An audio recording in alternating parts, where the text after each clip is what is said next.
pretty heavy conversations this week, and I won't name any names to keep my friends' business their own, but I had a conversation with one friend sort of talking about how hard things were going for him, holding on to his convictions and all this kind of thing, and the hardships that it was causing him.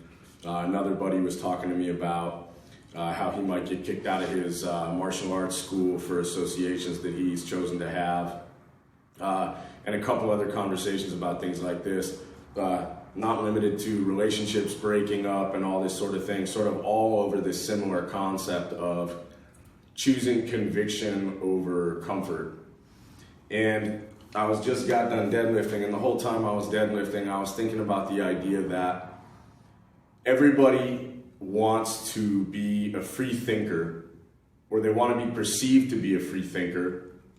They want to be perceived as a risk taker, a rebel, an outlaw, all these kind of really cool sounding things and these edgy sounding things until it comes time to actually deal with the repercussions from that stuff. I call this band girlfriend syndrome. We used to talk about this a lot when we used to play music, because girls you would meet would really want to hang out or be with a musician until they're actually with a musician. And then they realize that the same thing that was really cool and exciting and neat and all this kind of stuff when they first meet you is actually the hard shit once they're in a relationship with you, and then they usually fuck off. I've noticed that a lot of guys are this way too.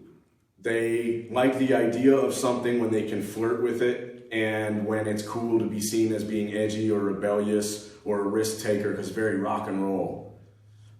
And then they lose their job over it, or they lose their friends over it, or they get disowned by somebody over it. And then all of a sudden, most of them are like, no, it wasn't like that.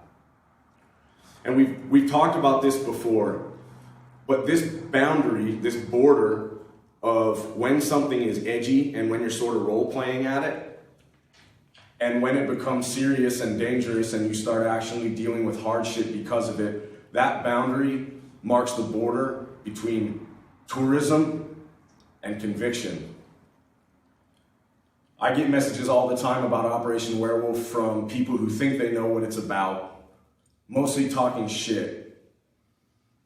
But I get an overwhelming amount of messages from people talking about how Operation Werewolf and the associations that came along with it changed their life, made them want to get healthy, helped them out with a depression, gave them a sense of purpose, put them in contact with guys who gave them accountability and challenge, and who made them better, more positive, healthy human beings.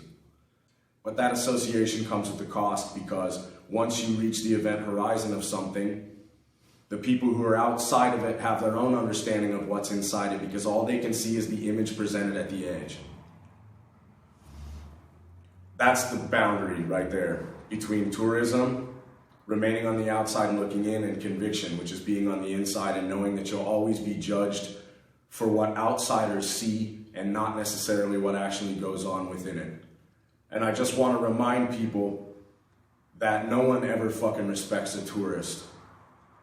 No one ever respects an interloper, and nobody loves a fucking quitter. If you're going to choose to associate with something or someone, own those associations. Don't be a fucking tourist. Be convicted.